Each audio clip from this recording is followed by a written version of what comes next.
All right, good afternoon. A very good afternoon to you once again. Thank you so much for joining us in TV47 News at 1. Let's keep you updated on news making headlines at this hour. My name is Odida. Let's get started.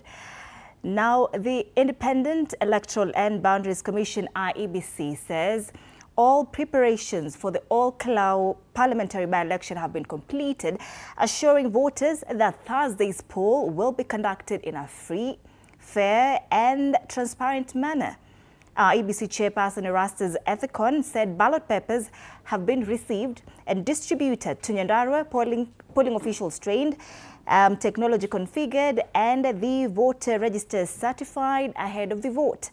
The commission dismissed claims that the voter register has been manipulated, insisting the register is secure and warning politicians against spreading misinformation.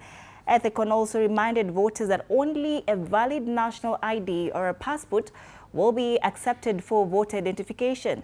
He said campaigns have officially ended and warned candidates and supporters against violating the electoral code of conduct. The IEBC also barred unauthorized persons, including self-styled quote-unquote super agents and politicians, from polling stations. Ethicon urged voters to cast their ballots peacefully and leave polling centers after voting, while warning that taking photographs inside the polling booths is an offense punishable by law. All-Kalau constituency. And that register, I wish to assure the people of All-Kalau and indeed Kenyans that that register is secure. And we certify that register on 5th of June 2026. So the register is published in the Kenya Gazette. It is a public document. You can access it there. And for those of you who are in All-Kalau, the register is already displayed in each of the polling stations where you will be voting. So we have several copies that have been printed already and dispatched to those polling stations. And the law requires we do this 7 days before the election. So we have complied with the law. So anybody who claims that the register has been manipulated is spreading false, misleading, and unsupported rumors. So we urge the citizens to ignore any such persons, be they politicians or activists or any other representative of anybody in this republic. As IBC, we take the issue of the register seriously, and we make sure that it's only the authentic register that is being used during these elections. That, of course, goes to also the issue of identity cards. We heard through a section of the media, and we have investigated this matter, where certain politician has urged the citizens of All-Kalau not to show up with their IDs or their passports. That is completely misleading, and that matter the Commission is dealing with it decisively. Opening and closing of the polling stations. Ladies and gentlemen, again, as per the law and our regulations, the polling stations open at 6 a.m. and they close at 5 p.m. And therefore, any station that for one reason or another that is justifiable is not open by 6 and there's a delay, we shall compensate that time which is lost and ensure that those people who turn up and who remain at the polling stations as late as 5 p.m. and they are on the queue, they will be granted the opportunity to continue to exercise their right to elect their member of parliament. So we shall not bar anybody who comes late, as long as you are at the polling station by 5 p.m. latest, in the evening, that is. So anybody who comes past 5 p.m. will not be allowed to join the queue in order to vote. So all those people who are eligible must come between 6 when we open and 5 p.m. when we close. Ladies and gentlemen of the media. All right, still on that, with just one day left before the Olkalau parliamentary by-election, candidates wrapped up their final campaigns yesterday. Aspirants from DCP, UDA and Jubilee parties took to the ground to sell their manifestos, each expressing confidence of victory on Thursday. For now, the atmosphere in Olkalau remains calm as residents prepare to cast their ballots under the supervision of the IEBC. Voters are expected to turn out and elect the new Member of Parliament in what is seen as a crucial mini-poll. Let us now cross over to Old Jororok Police Station, where Yala Member of Parliament Kanini Kege is now speaking. Said you are under heavy gunfire attack. Looking at the vehicle, because we are the scene, we have not seen anything indicating gunshots on that particular vehicle. While there, did you hear any gunshots from the time you're being trailed to panic? Mimi niseme vizuri na nilieleza vizuri kwamba bunduki ilitolewa na mimi nikaiona ikiwa imeelekezwa kwangu, imelenga kwangu. Na unajua mtu akitoa bunduki, kama nimesema, kama unatoa bunduki, unatoa bunduki ya kupiga risasi. Wewe mwenyewe Ibrahim, unakumbuka kwamba ulichukua risasi pale, risasi kubwa, na ukapatia maafisa wa polisi. Ukachukua risasi na kipande kimoja cha bunduki. Wewe mwenyewe ulichukua. Ulichukua risasi, lakini wakili alichukua kipande cha bunduki. Kwa hivyo ni bunduki zilikuwa zinatumika.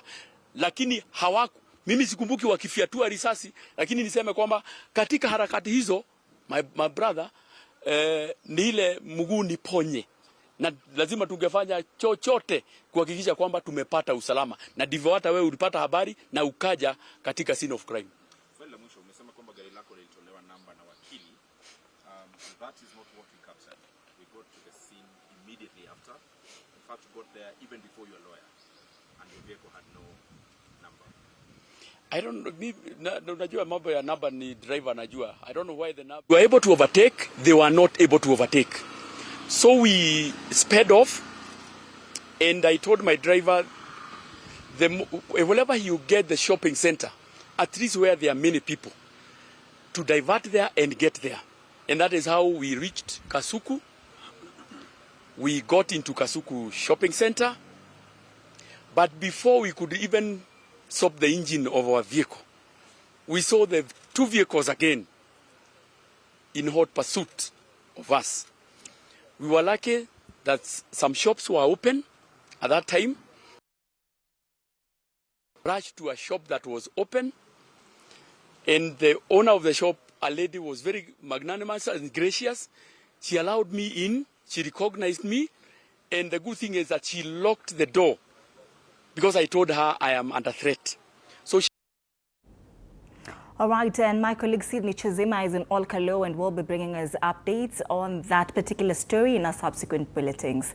Now, the High Court has sentenced KDF officer Peter Mugure to life imprisonment after finding him guilty of the murder of his wife and 2 children, bringing to a close a case that dates back to 2019. Delivering the sentence, trial judge Martin Muye described the killings as barbaric, saying the nature of the offense warranted the maximum custodial sentence. The court noted that Mugure showed no remorse during his mitigation and ruled that the gravity of the crime outweighed any mitigation factors, including the time he had already spent in remand custody. Mugure was charged with the murders of his wife and 2 children in October of 2019. I have taken into consideration the heavy words by the accused person, but however, he has not shown any iota of remorse. The offense of murder carries punishment of death. This was infanticide and femicide. These are offenses which have become very rampant in our country, and they call for severe punishment. I have gone through the impact assessment report, and the court has taken into consideration of that report.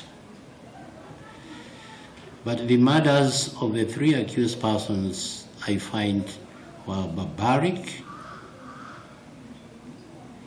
The prosecution has called for death penalty.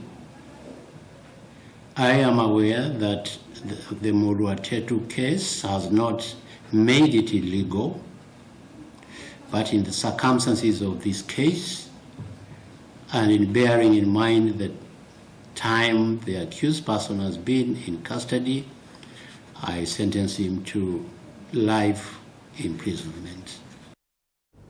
Now, away from the corridors of justice, the family of 31-year-old Dixon Odwongo is demanding justice after he was killed during violence that erupted near St. Stephen's SEK Cathedral in Kisumu during a Kenya Anglican Men Association service on Sunday. Odwongo, a border rider and security guard from Nyalenda B, was caught up in the chaos despite having no known political affiliation. His family says he was a hard-working young man committed to supporting his loved ones, and the violence left several people injured and at least 8 motorcycles torched as rival groups armed with arrows, machetes and stones clashed before police intervened. Leaders including Kisumu Women Representative Ruth Odinga condemned the violence and called for those responsible to be brought to justice. The Kenya Human Rights Commission also urged authorities to dismantle criminal groups linked to the unrest. Meanwhile, 8 suspects have been arraigned before the Kisumu Law Courts and remanded as investigations continue. The case will be mentioned on July 27th. Tulifika hospitali, tulipata kama kijana amedungwa visu mbili. Kulikuwa na shimo hapa na shimo ingine hapa, na alikuwa na bleed, tayari alishakufa. Tunaona hiyo kitu ni kama ni hii maneno ya mafurutano ya 1 term na 2 term. So sisi hatutaki maneno mengi, tunataka tu tufuatilie maneno ya ndugu wetu. Kama tunaweza pata justice, tupate, alafu tumchukue tuende tumzike. A section of leaders is telling us that Nyanza is peaceful and there should be no peaceful protests, rather what we call mandamano. But the same leaders preaching this imagined peace are supporting and entrenching the goons and criminal gangs. Are goons and gangs the alternative to peaceful demonstration? Whereas we have these organized goons that we're seeing, we have for some reason a police sector that has refused to act completely and is helpless about what is going on. Now, the only reason why that becomes an issue for us is that whoever is organizing is certainly a person in power, able to also organize the police to not act. So this helplessness that everybody is feeling is deliberate and intentional. All right, in other news, stakeholders in the animal feed sector are expected to convene in Nairobi for a 2-day conference to discuss ways of addressing challenges affecting the availability of raw materials used in the manufacture of animal feeds. Now, speaking in Nairobi, the stakeholders drawn from various organizations and led by the Animal Feed Manufacturers Association of Kenya, that is AKIFEMA, said the conference will focus on technological innovations aimed at improving the production of quality animal feeds. They noted that the adoption of these technologies is expected to boost livestock productivity and ultimately increase farmers' incomes.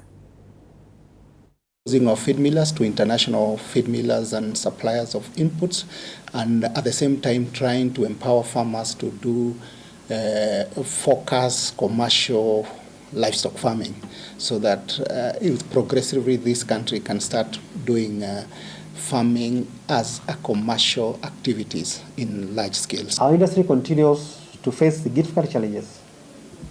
This includes shortages of strategic feed materials, climate-related production risks, global supply chain disruptions, rising input costs, and the need to strengthen quality assurance across the value chain. We are looking forward to intervention measures, for example, from the government, which has happened before, and we hope we can do it in a bigger scale. We can import raw materials from other places that we are able to meet our deficit locally. And one of the requests we have that the government has come in to intervene is to be able to waiver off duty on all animal feed raw materials, so that brings down the cost of production. All right, with that story, you're taking a very fast short commercial break right here. You're watching TV47 News at 1, don't touch the dial.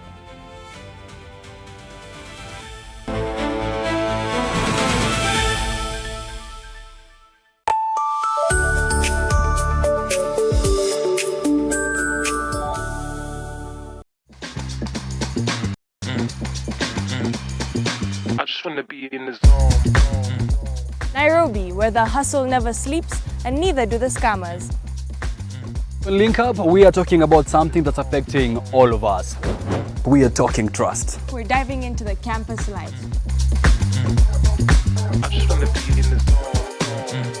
Stay fresh, stay safe, Stay linked up.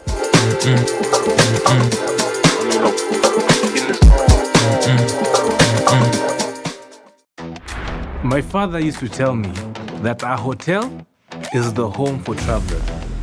I guess I forgot that. Recently, it's been more of a mirror of my own ambition. Booyah! We might fail. We will probably fail, but not for a lack of trying.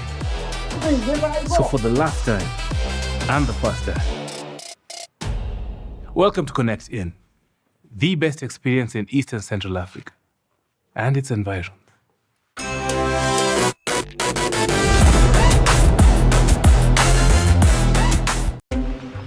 This is a very serious place. I see that. Surely. Hey, Nyumba. This is the place. Just for a few days. Rule number 2. Kwani Google inajua maisha yangu wewe?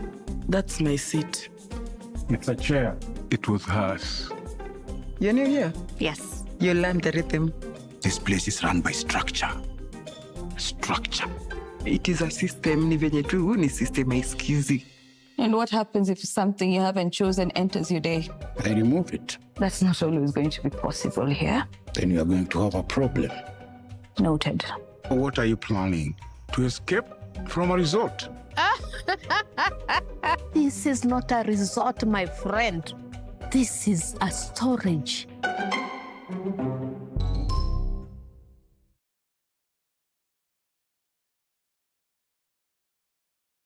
You have to be very careful. Fake money can kill business.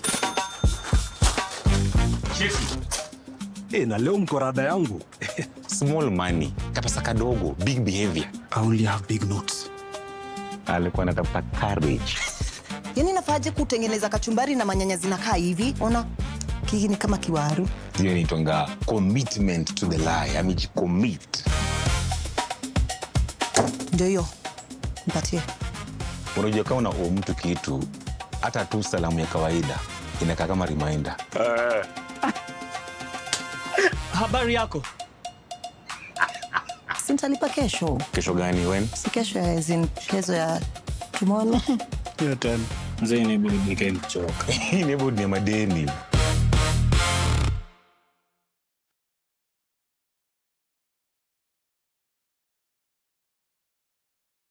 Tuesdays at 8:30 p.m. You have to be very careful.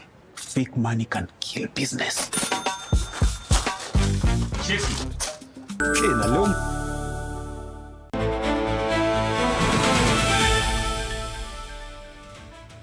Welcome back. Thank you so much for staying with us. You're watching TV47 News at 1. Let's continue with our bulletin. Now, police in Kayole are investigating the death of a 19-year-old pregnant woman who fell from the 5th floor of an apartment building in Kamatuto Estate under circumstances that remain unclear. Now, detectives have opened a homicide investigation as grieving relatives reject claims that she took her own life and instead demand a thorough probe into what led to her death. Our reporter, Michelle Mwangi, has the details.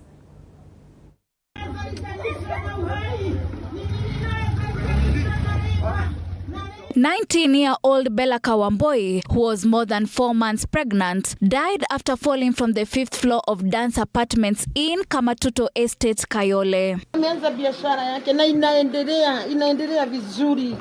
According to the apartment's landlord and caretaker, Wamboi and her husband had reportedly been experiencing domestic disputes for some time. They alleged that during previous disagreements, she had threatened to take her own life. Kutoka wakati walioana wamekuwa wakisubuana. Mara anamleta ananiambia hamtaki. Mara anakuja ananiambia anataka bibi yake. The witnesses further claimed that after spending more than a month at her parents' home, Wambui returned on Saturday only to allegedly find that her husband had married another woman, a development they believe escalated tensions within the family. Hiyo nyumba kulikuwa na mvurutano. According to what was seen, kulikuwa na and what was seen and what was heard, kulikuwa na mvurutano na damu. This is just a love triangle. Something that we know it is gender-based violence. However, Wambui's family strongly disputes claims that she took her own life, insisting that investigators establish exactly what happened before reaching any conclusions. Na alikuwa karibu na ukuta na mikono ameweka hivi. Moja ameweka hivi, ingine ameweka hivi. Ako hapo chini. Amelala. Nikaangalia mtoto wangu kama anapumua. Tubo ilikuwa yote nje. Nikaangalia vizuri kama mtoto yule ako kwa tubo angekuwa akicheza. Sababu ningehitaji huyo mtoto sana. Her mother and other relatives, still coming to terms with the loss, displayed the newborn clothes that Wambui had bought in anticipation of her baby. The tiny clothes now serve as a painful reminder of the two lives that have now been lost.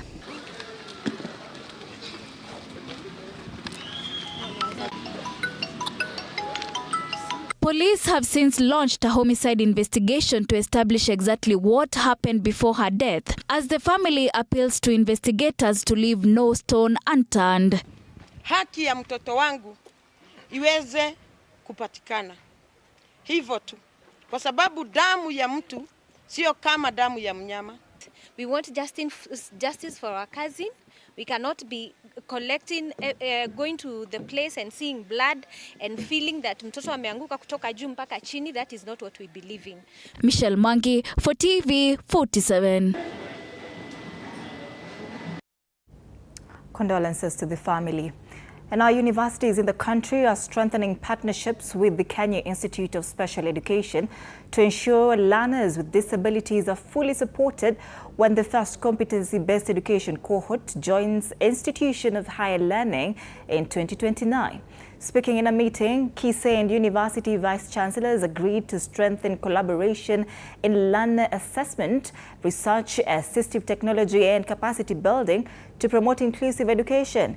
Kise Director Dr. Norman Kiogora said the partnership will support universities in assessing learners with disabilities, adopting emerging technologies and improving inclusion ahead of the 2029 competency-based education transition. USIU Africa Vice-Chancellor Professor Mwendan Tarangwi emphasized the need for stronger links between schools and universities, while Masai Mara University Vice-Chancellor Professor Penina Allo, on the other hand, pledged to integrate disability inclusion into teaching, research and community programs. She identified infrastructure challenges as a major barrier to accessibility. We are writing history for this country, with the VCs who have come on board to make sure that we have a discussion on needs assessments in our learning institutions and on how we can also work on technology to make sure that people with disability also get assistive devices which are current in terms of technology and also can also team up in terms of research and above all to make sure that inclusion in all areas of our learning institutions is a reality.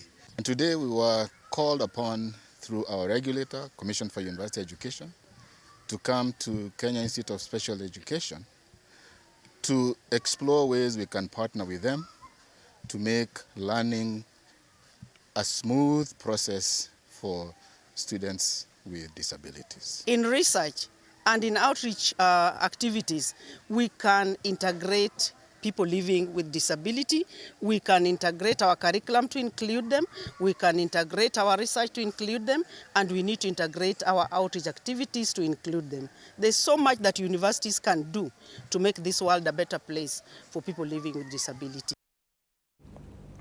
And Kitui East Member of Parliament Nimrod Mbai has called on President William Ruto to dismiss Labour Cabinet Secretary Dr. Alfred Mutua if he fails to dissolve the Maendeleo Chapchap party, saying the move is necessary to strengthen UDA's unity in the Ukambani region. Now speaking in Zombe during a Thanksgiving service following his recovery, Mbai gave Dr. Mutua a 10-day ultimatum to dissolve the party, arguing that its continued existence undermines President Ruto's call for political unity. He said UDA leaders from Ukambani want the president to appoint another regional leader to the cabinet should Mutua fail to comply. Mbai further claimed that Maendeleo Chapchap gives the Wiper party a political advantage, making it hard for UDA to expand its support in the region. Rais anataka kuunganisha nchi yote.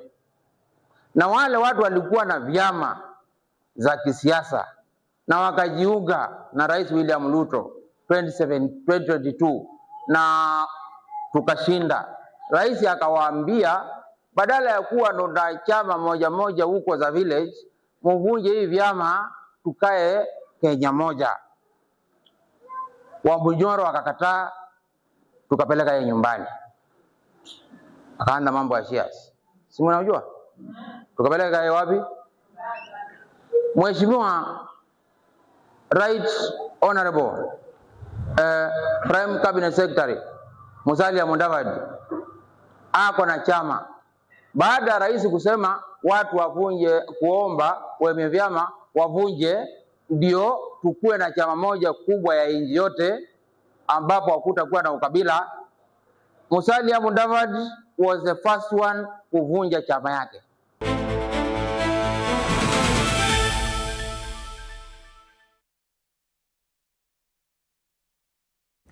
All right, let's take a look at matters sports now. Kenya's women's national football teams received a status recognition on Tuesday after achieving a major milestone on the continental and global stage.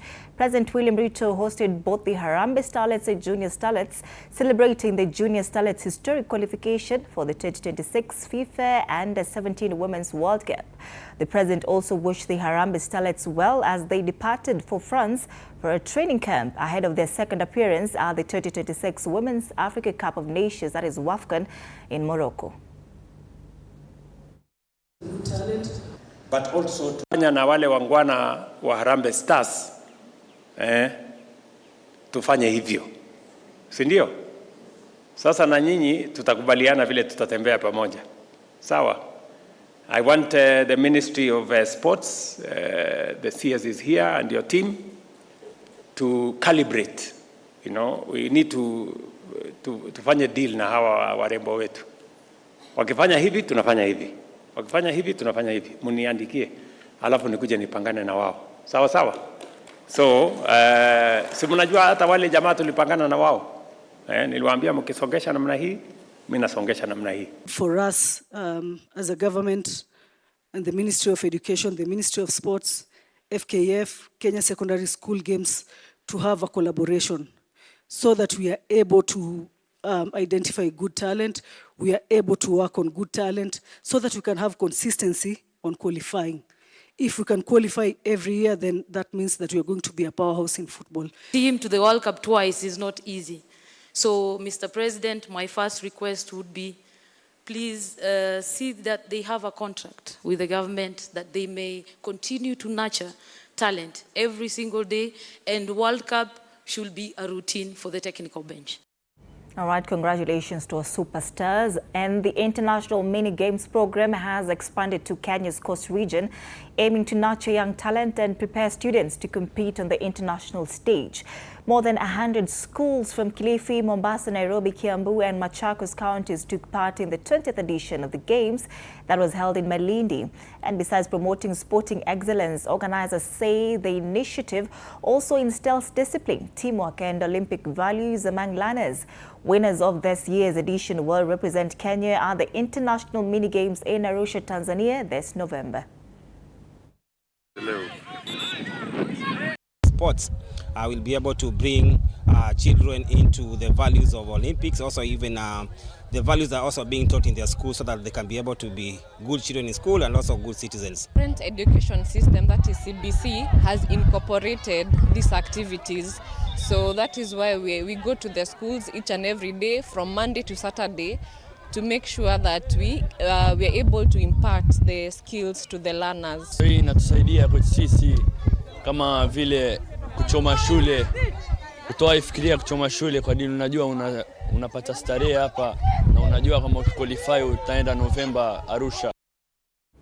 And finally, the race for a place in the 2026 FIFA World Cup final takes center stage as Kadogo, big behavior. I only have big notes. Alikuwa anatafuta cabbage. Yani nafaje kutengeneza kachumbari na manyanya zinakaa hivi? Ona, hiki ni kama kiwaru. Hiyo ni tonga commitment to the lie. Amejicommit. Ndio hiyo. Mpatie. Unajua kama una mtu kitu, hata tu salamu ya kawaida inakaa kama reminder. Habari yako? Sintalipa kesho. Kesho gani when? Si kesho ya kesho ya tomorrow. Hiyo tena. Mzee ni budi nikamchoka. Ni budi ni madeni. Tuesdays at 8:30 p.m. on TV47. Sundays at 8:30.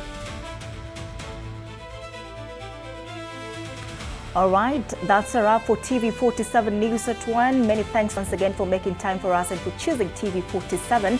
Do enjoy the rest of your viewing. My name is Odida. Good afternoon.